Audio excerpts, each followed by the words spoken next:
Okay. And good morning, everyone, and welcome to today's webinar co-sponsored by Time's Up Foundation and PowHer New York. We'll be talking about the new New York State sexual harassment law, which was passed and signed in 2019 and goes into effect today. I'm Bev Neufeld, president of PowHer New York, which is a network of over 100 organizations working in collaboration on a shared progressive agenda. But our goal is to attain economic equality for New York women. Many of the partners are on the call today. Thank you. Certainly safety in the workplace is crucial for women's careers and women's earnings to advance. Really, our lives depend on it. Yet we all know that workers of all genders have been profoundly impacted by the scourge of sexual harassment and abuse. Actually, the revelations in 2017 of abuse by high-profile men in power really galvanized the national and even global conversation, which is amazing, but really was so profound that it galvanized a call to action. Me Too, which was started in 2006 by Tarana Burke, who we are so proud of. Me Too went viral, and that movement led to the founding of Time's Up and its legal defense initiative. We were thrilled when Time's Up turned to New York to help pass a women's safety agenda, which included this sexual harassment law, and very proud to be co-sponsoring this event with them. Policies which change deep-seated cultural norms really take years of advocacy to become laws, and organizations have to make that issue a priority. Without the efforts of many of the organizations that are on this call today and others, we would not be celebrating this victory. So we want to thank all of you who worked on it, but especially I would like to acknowledge the New York Civil Liberties Union, A Better Balance, NELA New York, Girls for Gender Equity, 32BJ, CW8 District 1, National Domestic Workers Alliance, Make the Road, SAG-AFTRA, and the New York Women's Foundation, which has supported our work. It also takes the tenacity and courage of individuals, and those individuals who stood up despite really personal price were the members of the Sexual Harassment Working Group. You will hear from one shortly.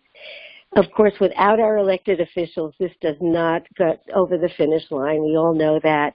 And so we are grateful to every one of the elected officials who made this happen, but especially send our appreciation to Governor Andrew Cuomo, Speaker Carl Hastie, Senate Leader Andrea Stewart-Cousins, and of course the sponsors of the bill, Assemblymember Arabella Simotas and Senator Alessandra Biaggi.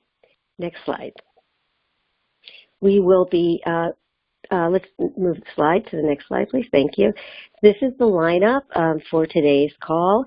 Senator Biaggi will be the first one for us to speak. She'll be followed by Commissioner Angela Fernandez, head of the New York State Division of Human Rights. We'll then hear from Miriam Clark, then Dana Sussman of New York City Commission of Human Rights, and finally, the last panelist is Rita Pasarell of the Sexual Harassment Working Group. We'll then take questions and answers, assuming that our program moves along, and then hear from Angie Jean-Marie of Time's Up, who will talk about the toolkit, actions, and next steps. For those of you who are on the computer, next slide, please.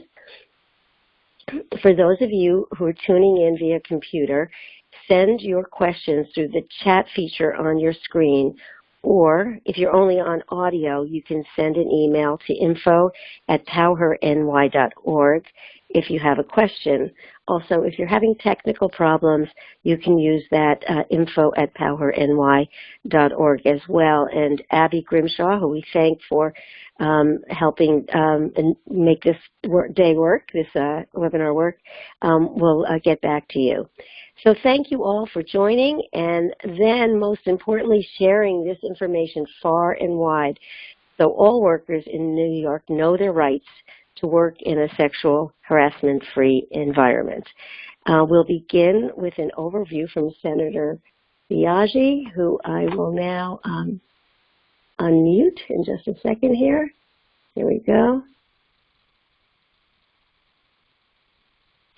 Maya, are we unmuted?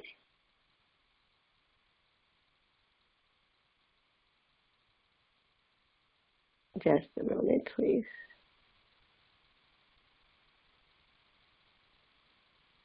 If you hit *6, that would. Do we have Senator Biaggi on the line? Let's see. All right.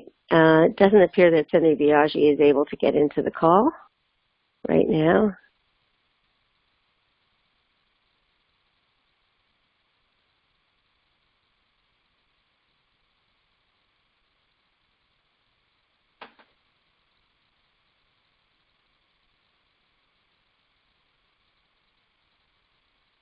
All right, I'm just going to unmute everyone for a moment. Let's see if we can get you on. Right.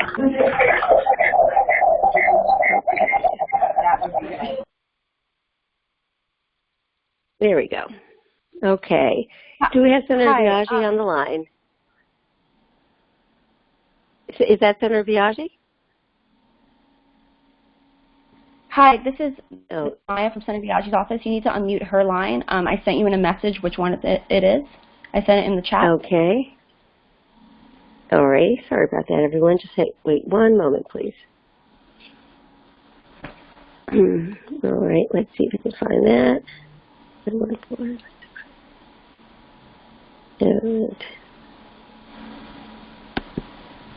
Okay. Here we go. All right. I believe it's this one. Hello, Senator Biaggi. Can you hear us? Wonderful. Yes, thank you. Sorry for that delay. Okay, we can hear you. Okay, we thank you. We thank you so much for your sponsorship of this bill and championing it. So please go ahead and give us an overview of the bill. Absolutely, and it's my just distinct pleasure to be on this call with you, to be included in this process, and to have had all of the partnership of all of the groups and advocates and individuals that you mentioned. Both PowHer and Time's Up have been incredible in making this issue not only relevant but essential to take up and to continue to take up to strengthen the laws in New York. So this year we were able, and by we I mean the state Senate as well as the Assembly, with 2 Democratic majority in each house, to pass really extensive protections for all forms of discrimination, as well as sexual harassment in the workplace. So Senate Bill 6577 essentially provided increased protections, and the reason it's increased protections is because there were protections before, though rather weak, for protected classes and for special protections for employees who had been sexually harassed. So what does that really mean? What it means is that the bill, for the first time, increased protections to all employees, but it included also domestic workers and independent contractors, 2 groups that are historically left out of the conversation and left unprotected, unfortunately, but this bill protects both of those groups. It also eliminated something called the severe or pervasive standard. This is a standard that has been applied across New York State in all cases as they relate to sexual harassment. Judges would apply this standard, and oftentimes, in fact, a majority of the time, what would happen is individuals who came forward and victims who came forward would find that in a court of law, despite being brave, despite coming forward, despite having legal representation and all of their facts and evidence in place, they would not be able to have justice in the courts because the severe or pervasive standard is a very high threshold to really meet. And so by eliminating that standard, we were able to create a standard called petty slights and trivial inconveniences. This is a standard that New York City has been applying for the past 10 years, which allowed the state then to have a really great model as well as pathway to ensure that the standard applied in a very even and fair way. Recording has started. I'm sorry about that. Please continue. No worries, that's fine. That's technical difficulties is a unfortunate reality. It's a reality. Thank you. Not a problem. I still am a fan of the written words on paper, so I feel the pain. So the bill also expands and allows for punitive damages and attorney fees in employment discrimination cases. Very important, incredibly important actually. It also increases and expands the Attorney General's enforcement powers, and it does several other things, but perhaps one of the most challenging pieces of the bill that we were able to get in, which I'm so grateful that we got in, was the prohibition of non-disclosure agreements, NDAs, that are related to discrimination. And in that vein, what it does is actually requires employers to provide the employee notice of the specific NDA. So they have to have almost like a disclaimer that this is something, that exists if there's a certain circumstance where this would exist. It also extended the statute of limitations for claims, so from 1 year to 3 years in the Division of Human Rights. Why is that important? That's important because we want our statute of limitation to reflect reality. And for those who don't know what a statute of limitation is, and I am fully aware of the fact that that could be a reality, a statute of limitation is simply an amount of time set in law that an individual can bring a case according to a specific topic that they feel that their case is related to. For sexual harassment, it was 1 year. We know that that's a very short period of time, so by extending it to 3 years, it was definitely, it expands the realities of what it takes for someone to come forward in terms of discrimination and harassment in the workplace.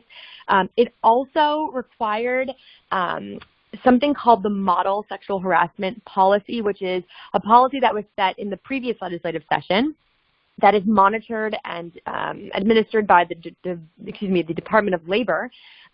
It requires that specific policy be reviewed and updated because, as we know, just creating one sexual harassment policy and document doesn't mean that it's set in stone. It's a very malleable subject that will change over time. In fact, we really hope that it will change over time because there's still terrain that we can make lots of progress on.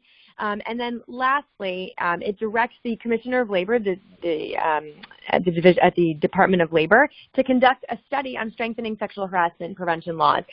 One of the things actually that not in front of me, but that I want to share is that it also provides for language access, so that it's not just a policy in English. There's several different languages. We want to make sure that this is accessible to everybody. What we found when we did both of the sexual harassment hearings, which, by the way, for the first time in almost 30 years, New York held sexual harassment hearings that I was very proud to chair, thanks to the majority leader, Andrea Stewart-Cousins, who entrusted me with that responsibility. But what we heard was lots of individuals in different sectors who really felt like the legal system and the protections that it provides were inaccessible to them. And so making sure that our policies and our laws and that our websites are providing information that allow for all individuals to access them is a high priority for all of us, and luckily it was also in this specific bill. Wonderful. Thank you so much for that explanation, Senator Biaggi, as well as all your work on the bill. I'm now going to, it's a perfect segue to go to Commissioner of, here we go, the New York State Division of Human Rights, and we welcome you. Can you hear us? And let's see if we can hear you. Sure. Yes, I can hear you. Can you hear me? Perfectly. Thank you so much, Commissioner. Thank you for talking about the implementation of this critical bill. Sure, of course, and thank you very much for this opportunity, and a special thank you to Time's Up and PowHer New York for hosting this event. And I would especially like to thank Senator Alessandra Biaggi, who sponsored the bill 6577. I would also like to thank Beverly Neufeld, the founder of PowHer New York, Miriam Clark, president of NELA New York, who was involved in the effort in supporting these new amendments, Dana Sussman, deputy commissioner of the New York City Commission of Human Rights, Rita, Pasarell, co-founder of the Sexual Harassment Working Group, and Angie Jean Marie, the Director of Advocacy and Engagement at Time's Up. And, I just, on a personal note, While I am the New York State Commissioner for the Division of Human Rights, in my past life, I worked in the advocacy space, and I know exactly how much work it takes to get something like this done. So I really want to highlight that and thank you all again for your hard work on this. So the New York State Division of Human Rights is responsible for investigating, prosecuting, and adjudicating complaints of discrimination brought under the New York Human Rights Law, which is the oldest law in the country, and it was passed in 1945. Governor Andrew Cuomo has been a leader in addressing the issue of sexual harassment in the workplace. In 2018, he signed legislation requiring all employers to adopt a sexual harassment prevention policy and implement training, which had to be completed this week on October 9, 2019, and thereafter at the time of hire. On August 12, 2019, Governor Cuomo signed into law significant expansions to workplace anti-discrimination and anti-harassment protections in New York State. And thank you once again to the Senate and the Assembly for also working to make this happen. As a result, the Human Rights Law now protects victims of harassment, including sexual harassment, in important new ways. And I am going to repeat some of what Senator Biaggi just said, so I'll ask you to bear with me, and then I will go into the implementation piece. So effective today, October 11th, harassment is against the law whenever an individual is subjected to inferior terms, conditions, or privileges of employment. The harassment need not be severe or pervasive in order for the employer to be liable. However, the employer may raise a defense that the actions were not more than petty slights or trivial inconveniences, as was mentioned earlier. In order to establish liability, the complainant does not have to identify a similarly situated person or employee that was treated more favorably. So this is very important. And the complainant does not have to complain to their employer or file a formal grievance at their employment in order to establish liability. Non-employees working in the workplace are also protected from all discrimination. These protections extend to contractors, subcontractors, vendors, consultants, or others providing services in the workplace. Punitive damages may be awarded against private employers. Attorney's fees may be awarded in all employment cases. And under New York law, settlements of employment discrimination claims can only include the conditions of confidentiality if it is in the complainant's preference, and agreements regarding non-disclosure must be in writing to all parties in plain English and, if applicable, the primary language of the complainant. So additionally, and this all actually started in August 12th of 2019, the human rights law is to be liberally construed under New York state law without reference to any federal law that may lead to a more restrictive result. As of today, the human rights law now explicitly includes protections in employment from harassment based on any protected class. In addition, domestic workers are now also protected from harassment on all bases. Looking to the future, effective January 1st, 2020, under New York law, settlements of employment discrimination claims cannot prevent complainants from speaking to an attorney, the New York State Division of Human Rights, the U.S. Equal Employment Opportunity Commission, local human rights commissions, or any other form of law enforcement. And effective February 8th, 2020, the human rights law will apply to all employers within New York State, even those with fewer than 4 employees. And then effective August 12th in 2020, the 1-year statute of limitation for filing with the division will be extended to 3 years for sexual harassment and employment cases only, excuse me.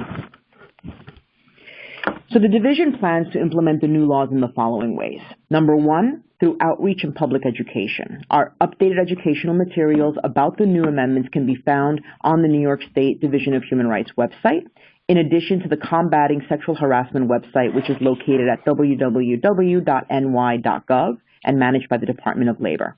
This has employee and employer toolkits and other resources on model policies and trainings.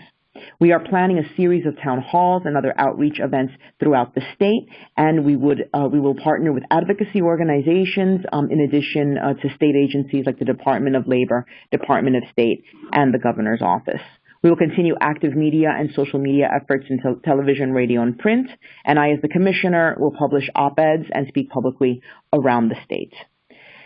Number 2, through enforcement, the Division of Human Rights will continue to diligently investigate individual claims of harassment and discrimination in the workplace and provide appropriate remedies, including back pay, reinstatement, civil fines, and penalties, among others.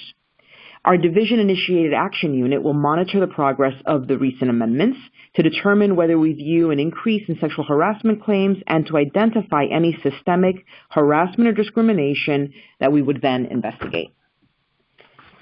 Now, with regard to new regulations, at this point, it is too early in the process to issue new regulations on the new law. The Division of Human Rights will apply the law through our investigations and before our administrative law judges at public hearings. And as issues arise, we will take into consideration whether regulations would help clarify the law. And with regard to compliance, we will vigorously enforce the Commissioner's orders, which are my orders, where we have found liability to ensure compliance. And additionally, for cases that do not go to hearing but are settled, all terms of the settlement must be met before it is executed by the division. And to file a complaint, anyone can walk into any of the 12 offices that we have around the state, which are listed on our website, in person, or they can file a complaint via phone, or they can also download the complaint form from our website, complete it, and send it in any way that is most accessible for the complainant. And finally, I would like to announce that on October 25th, we will be holding a sexual harassment Know Your Rights at St. John's University School of Law, starting at 10 a.m. And for more details, you can reach out to us either through phone, through call, or through our website. And once again, I just want to thank everyone here on this call and to all the advocates across the state for their incredible work in creating the laws so that we at the Division of Human Rights can enforce them. Wonderful. Thank you so much, Commissioner, for reviewing how this will roll out, which is so very important. We're going to turn now to Miriam Clark, who's the president of NELA New York. NELA, I'm just unmuting you, Miriam. NELA New York was really instrumental in moving this forward. So Miriam, thank you for sharing some insights. Thank you for having me today, and want to join others in thanking PowHer and Time's Up for doing this important work in amplifying the New York State human rights law so that everyone across the state understands the breadth and depth of this important legislation. NELA New York is also incredibly grateful to Senator Biaggi and Assemblymember Simotas for championing the law at every step of the way. This is a real sea change here in New York State, and it's due largely to their efforts. So I'm just going to be highlighting some of the points in the new law as Senator Biaggi and Commissioner Fernandez ran through them, starting with this idea of liberal interpretation, which Commissioner Fernandez touched on. So it was very important to us to add this language into the law, which now says that the law would be construed liberally for its remedial purpose, regardless of the provisions of federal law. And this is really important because for many years, New York State court judges and federal judges interpreting the state law would simply apply federal principles. Many cases simply said that New York State law ran in lockstep with federal law. With this law, New York State law takes a much more protective turn by eliminating the severe or pervasive standard, by eliminating the requirement that workers make complaints of sexual harassment or other forms of harassment in order for the employer to be held liable. And so even though federal law still contains those restrictions, this language makes very clear that New York State law and therefore New York State employees are not bound by them. So, and it is our hope that going forward in many areas of interpreting the law, courts interpreting New York State law will be free to think about the remedial purpose of this law and not feel bound by all those decades of increasingly restrictive federal case law. And obviously that's going to be increasingly important as more federal judges are appointed by this administration who may have more restrictive views of the rights of workers.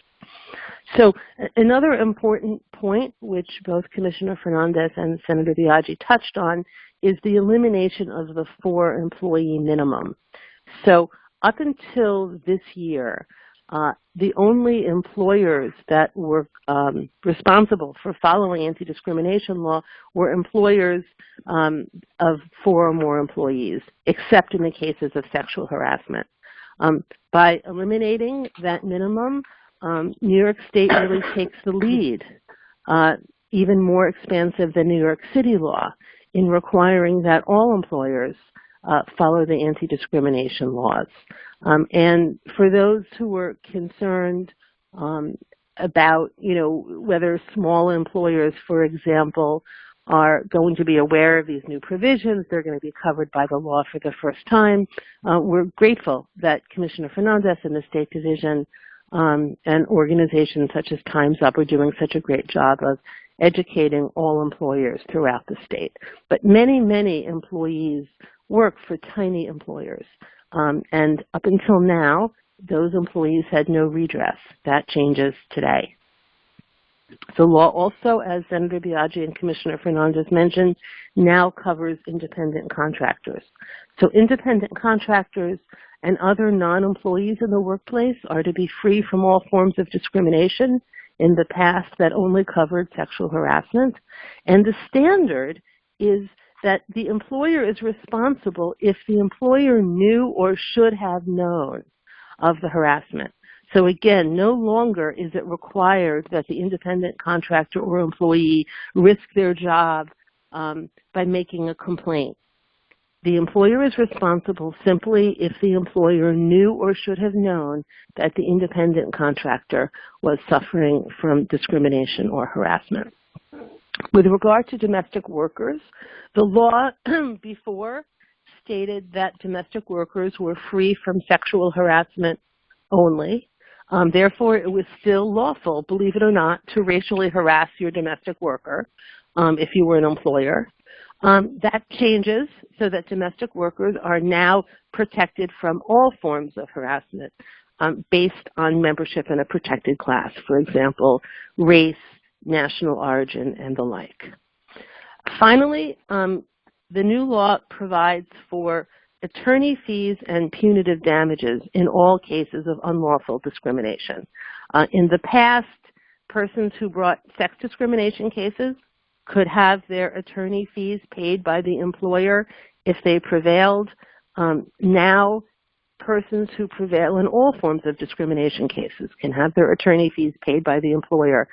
This is very important because it extends people's access to legal representation, especially for low-wage workers, where the award that they might get in terms of back pay could be relatively small. It's difficult for them to get legal representation because lawyers, people who can't afford hourly rates tend to hire lawyers on a contingency basis. 1/3 of a small award may not be enough of incentive for an attorney to take on the case. With this new provision, attorneys who represent employees who prevail in these cases can get paid at a reasonable hourly rate by the employer. So this opens up the possibility for legal representation for low-wage workers across the state who are often the victims of the most egregious forms of discrimination. Finally, the law provides for punitive damages. Punitive damages are a form of damage that are designed to essentially punish the employer for conduct that consciously disregards the rights of others.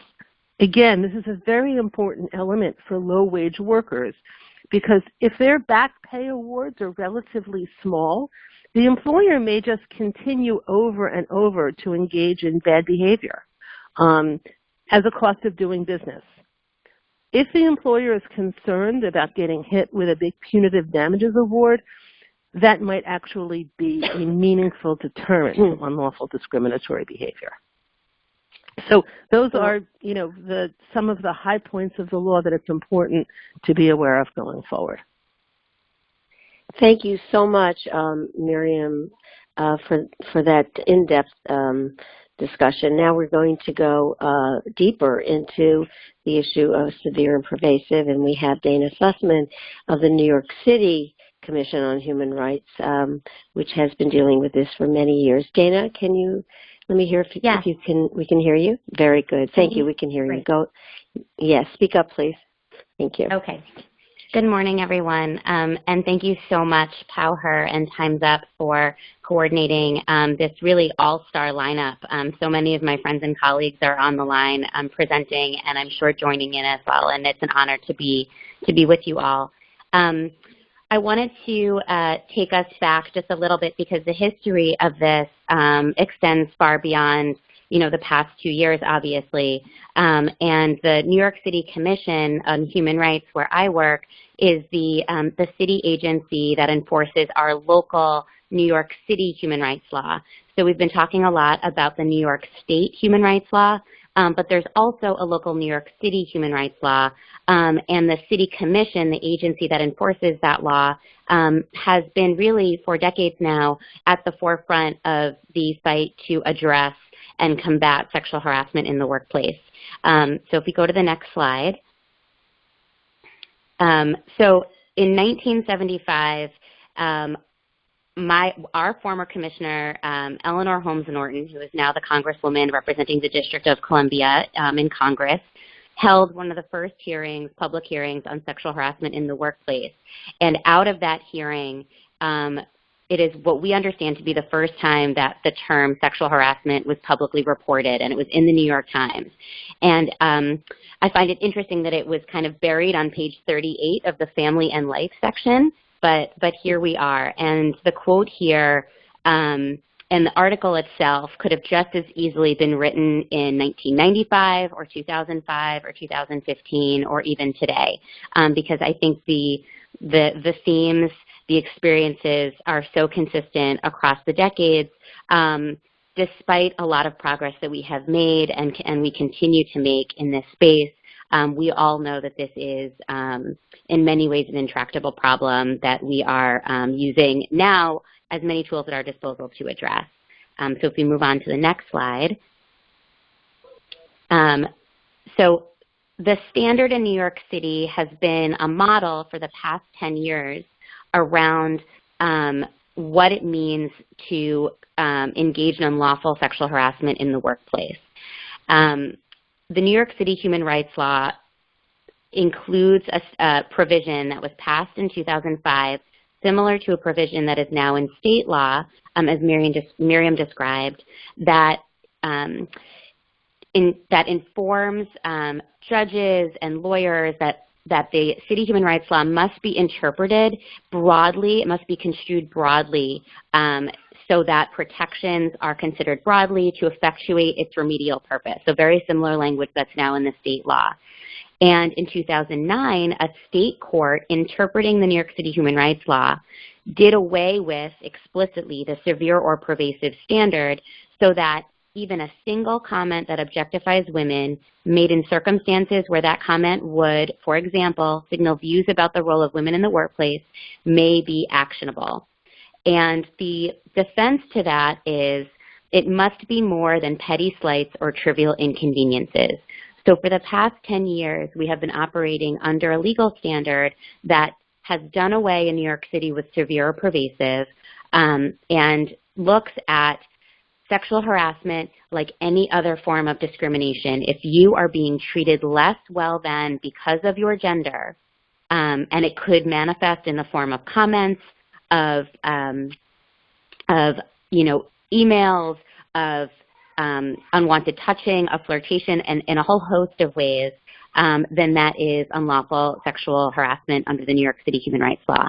And I just want to also flag that because sexual harassment is like any other form of gender discrimination, that applies in other circumstances as well. So race-based harassment is a form of race discrimination, and harassment based on one's disability is a form of disability discrimination. So this cuts across all of our protected categories, of which there are many. And I also just want to flag, too, that while we often use the term sexual harassment, in the city, we're trying to move away to refer to it as gender-based harassment because our protection stems from protections based on gender. And gender under the New York City human rights law has been broadly defined since 2002 to include gender identity and gender expression. And so sexual harassment can be harassment based on one's nonconformance with gender stereotypes, around one's gender identity, around one's sexual orientation, and it can include harassment that is, men harassing men, a woman harassing a man, obviously a man harassing a woman. It cuts across all different sort of dynamics.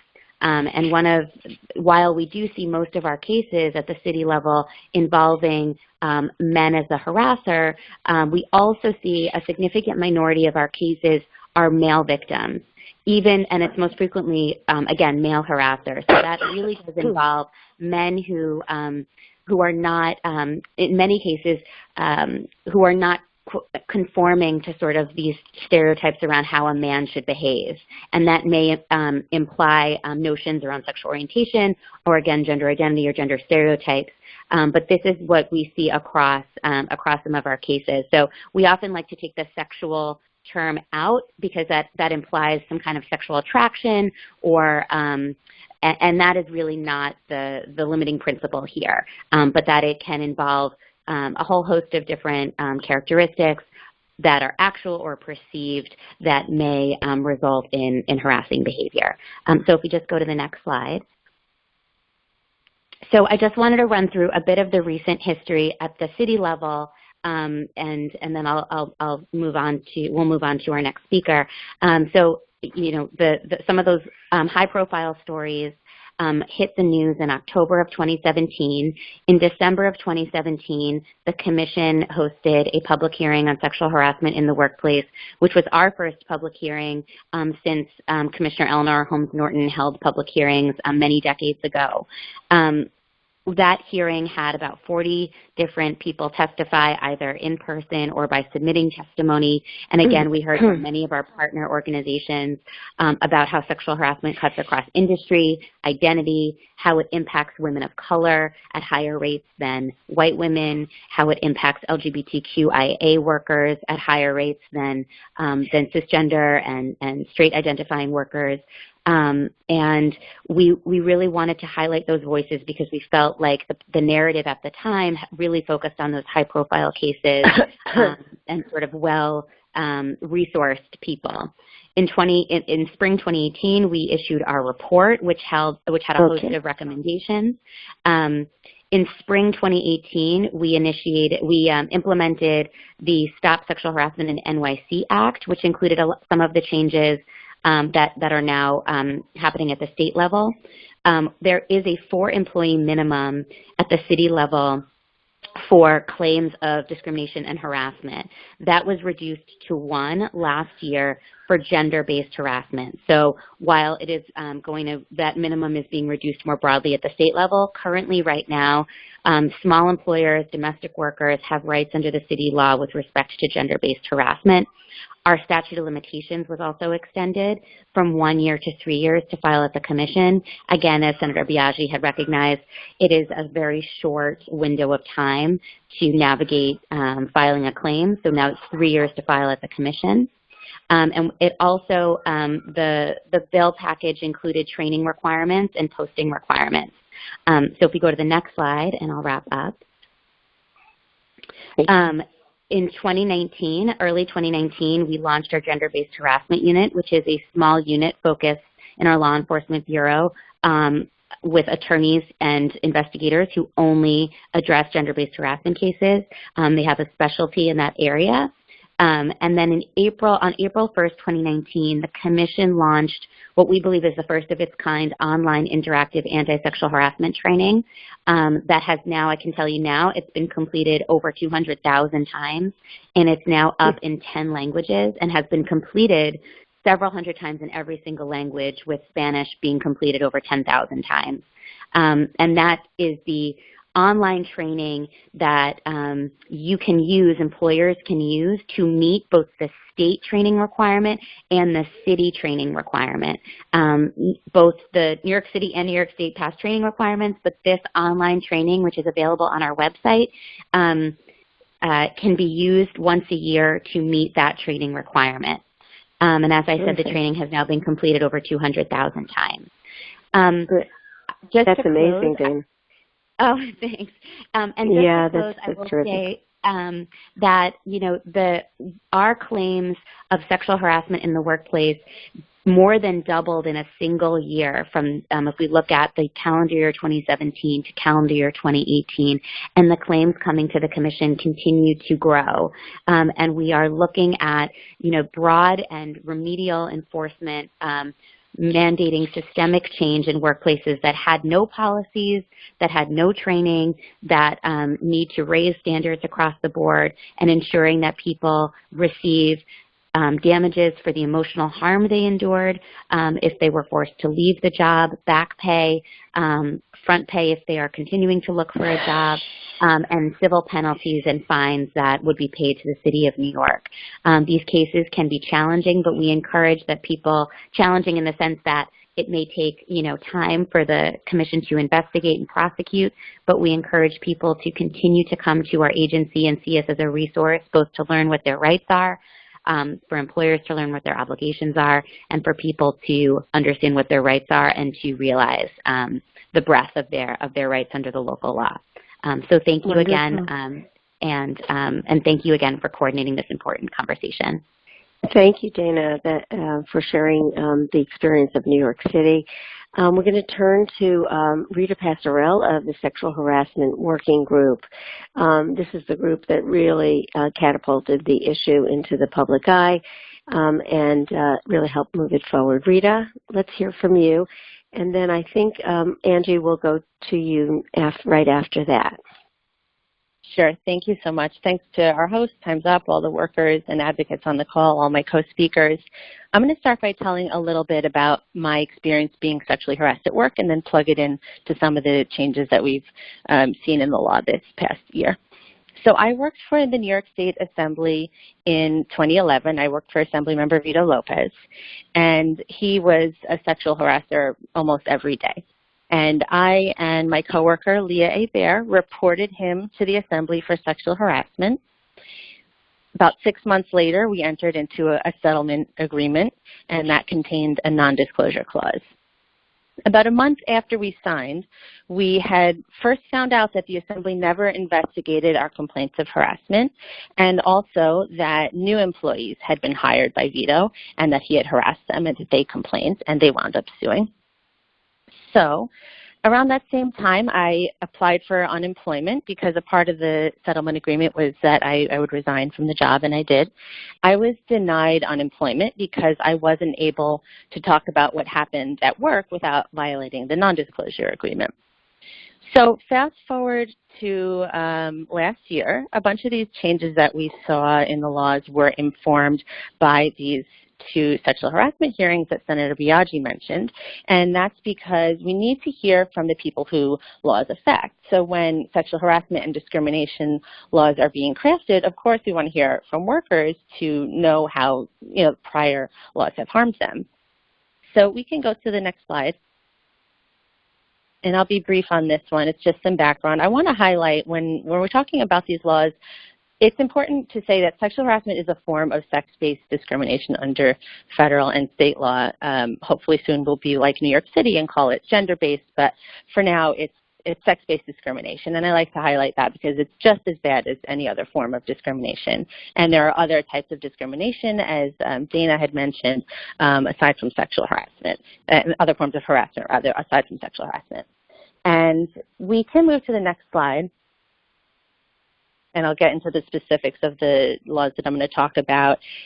One of the key points is that now victims and workers are going to have a longer time to report to the New York State Division of Human Rights, as you've already heard. We're going to have 3 years now to file a sexual harassment complaint, up from 1 year. And this is so key because of how trauma works and also just the realistic way that power works in a workplace. There are so many reasons why people don't report at work, and many of them are unfortunately rational because retaliation is really common.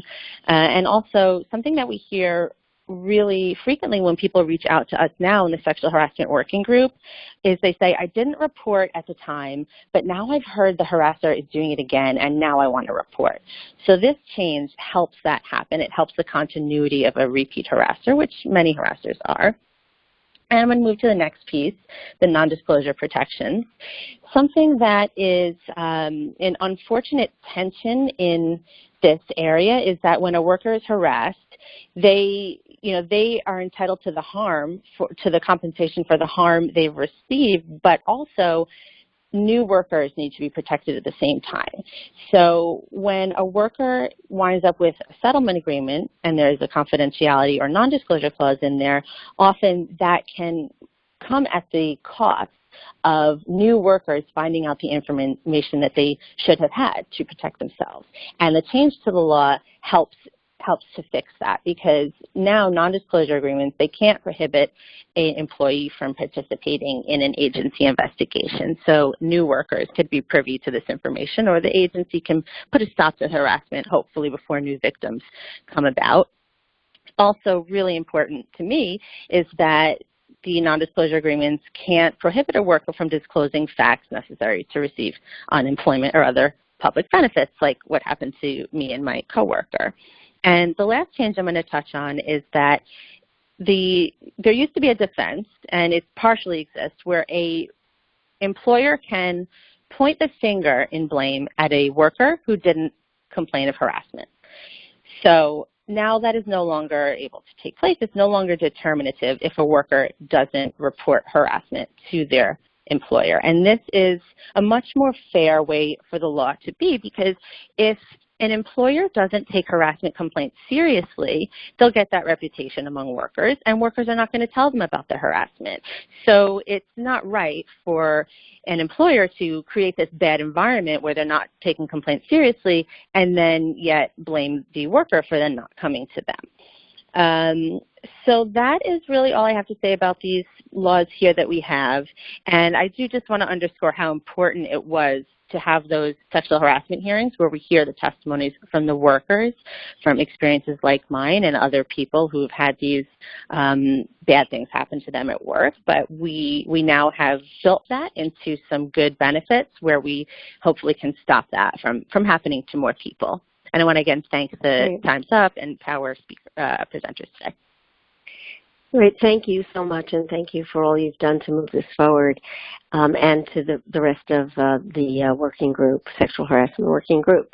We're just going to turn now, we'll hold question and answers, and we're going to turn to Angie Jean-Marie from Time's Up. Again, I want to thank Time's Up for co-sponsoring this webinar, but also really getting into Albany and helping push this bill forward and over the finish line. Angie. Thank you, Bev. It's great to be co-hosting this with you, and I want to thank all of the advocates on the line who are such a big part of passing these laws. Also, thank you to Senator Biaggi, Commissioner Fernandez, Miriam, Dana, and Rita for joining the conversation and for all of your work. I'll keep it brief because I'm sure folks want to get to questions, but as you know, and as has been discussed on today's call, passing legislation is just the start.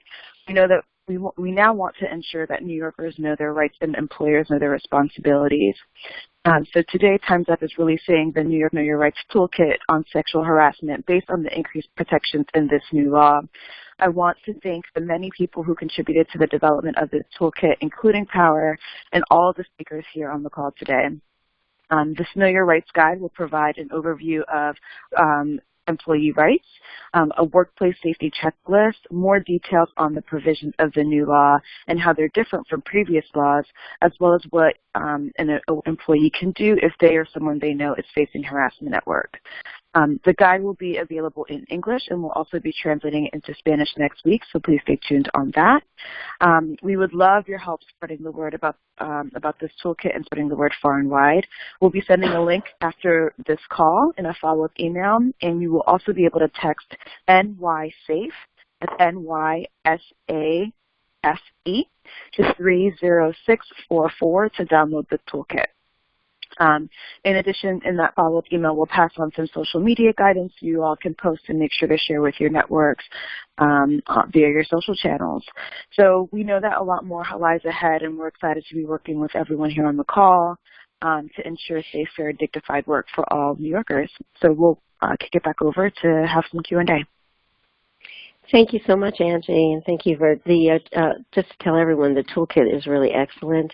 I have to say that I don't know if the chat feature is not working, but if you have a question, you can send it in right now. Also, just want to share that this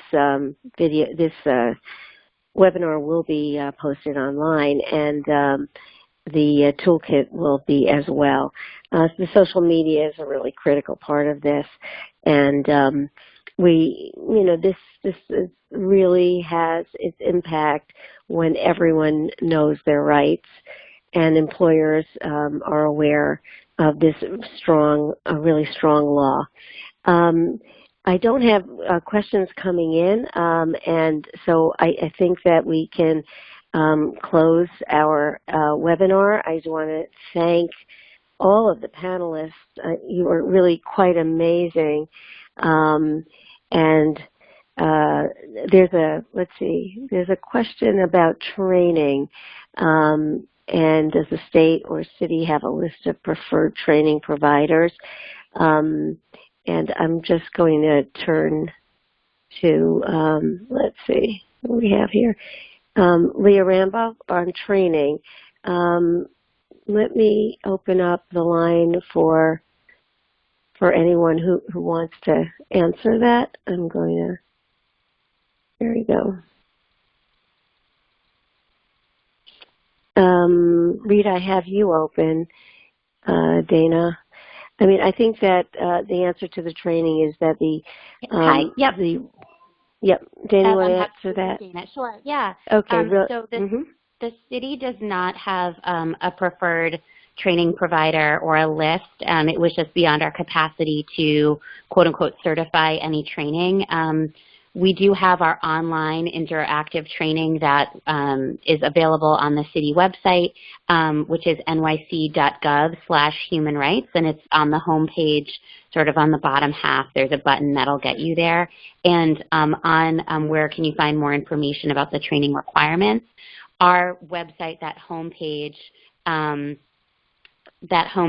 before you navigate into the training lists a lot of really detailed information about the training requirements, both for the city and the state. There is, and I'm seeing here from my colleague, Commissioner Fernandez, at the state level, that the state also does not provide a list of preferred providers. That's right. So, Angie, by the way, you're also unmuted, and just unmuting the other speakers. So I think that covers that fact that there's no official list, but the requirements are up. And if anyone has a trainer that you really think you recommend, if you forward it to us, we can compile a list because we're not an agency of the state, so we can certainly do that. I think also there was a question about the toolkit, and the toolkit will be available right after